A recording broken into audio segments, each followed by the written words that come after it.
In a metal conductor, the positively charged particles are fixed in place, whereas the negatively charged particles, called electrons, are free to move around. A metal typically has an equal amount of positively and negatively charged particles, making the metal as a whole electrically neutral. If we apply a force trying to push extra electrons into this metal plate, we will not be successful, because particles with the same charge repel one another. If extra electrons accumulate inside the metal plate, they will repel each other and repel any of the new electrons trying to enter.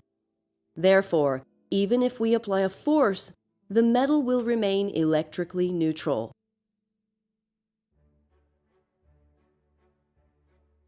Now let us consider a new scenario where there is another metal plate close to the one shown. As electrons accumulate in the first metal plate, they will repel the electrons in the second metal plate. The positively charged particles left behind in the second plate will exert an attractive force on the negatively charged particles in the first metal plate.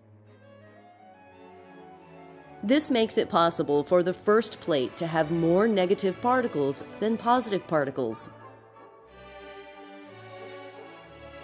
As we add electrons to the first metal plate, an equal number of electrons leave the second metal plate. After a certain number of extra electrons accumulate on the first plate, they will repel any new electrons trying to enter. The first metal plate has developed a net negative charge, and the second metal plate has developed an equal and opposite net positive charge. We can cause this equal and opposite charge on each plate to be larger by applying a larger external force.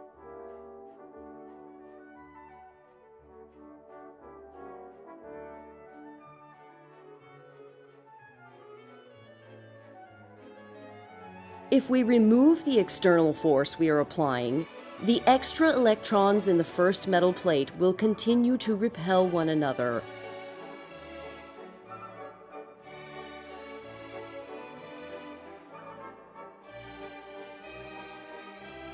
We have now returned to our original condition where the net charge on each plate is 0.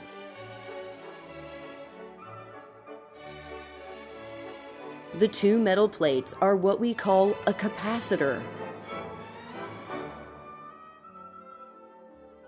Note, voltage is shown upside down in this video because the blue arrows will show electron flow.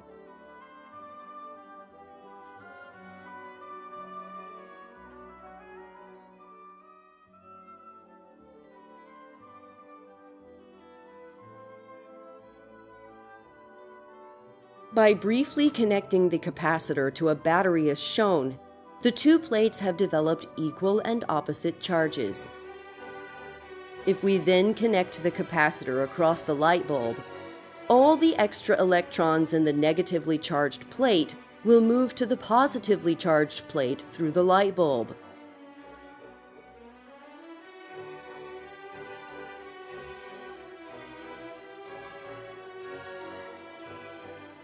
If we use multiple batteries in series, then we can force the two plates of the capacitor to develop larger amounts of charge.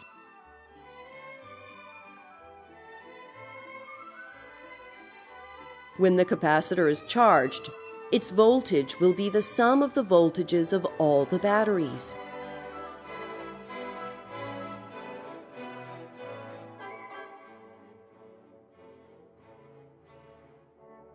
Charging the capacitor to a higher voltage will cause the light bulb to stay on longer when the capacitor discharges. Now suppose that we increase the areas of the two metal plates.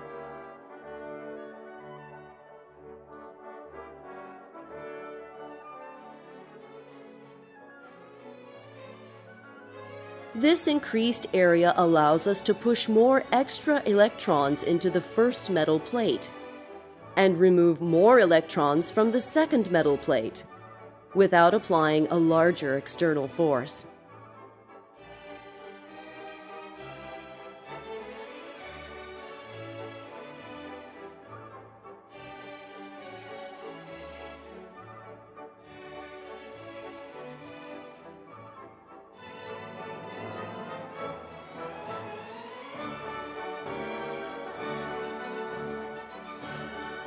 When a larger capacitor is connected to our battery, it'll take longer for the capacitor to charge to the voltage of the battery.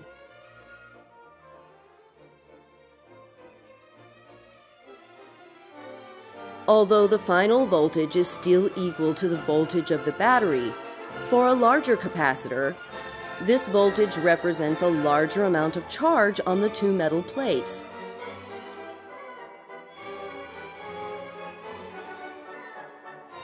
The larger capacitor will take longer to discharge through the light bulb, thereby allowing the light bulb to stay on longer.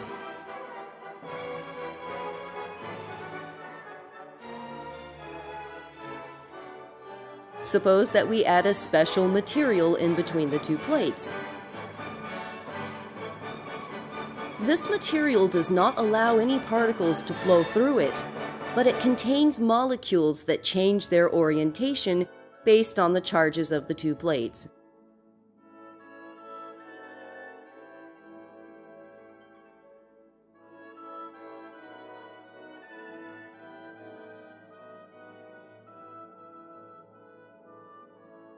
These molecules exert forces that attract more electrons to the negative plate and that repel more electrons from the positive plate.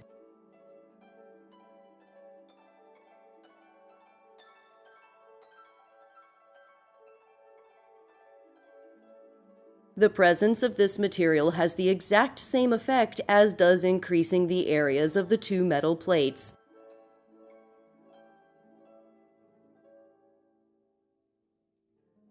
This allows the two plates to develop larger net charges for the same amount of applied voltage.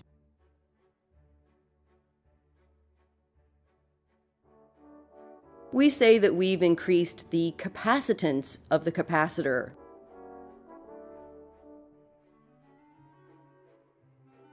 There is also a third way to increase the capacitance of a capacitor.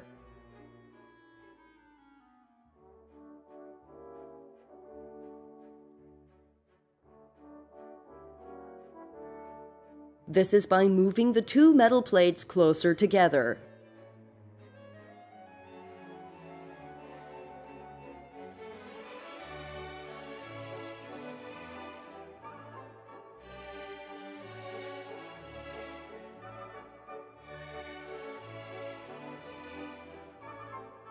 Because the two plates are now closer together, they exert greater forces on each other's electrons.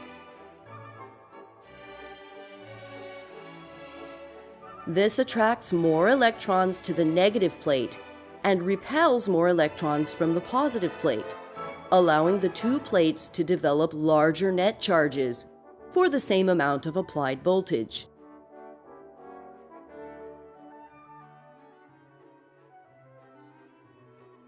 This has the same effect as inserting the special material and as increasing the areas of the metal plates.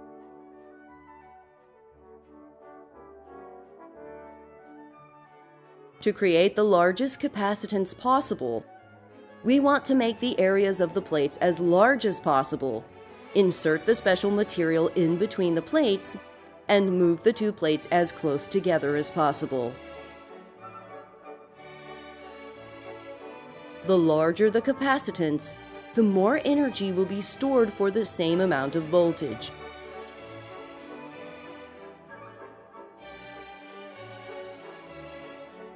Much more information about electric circuits is available in the other videos on this channel. Please subscribe for notifications when new videos are ready.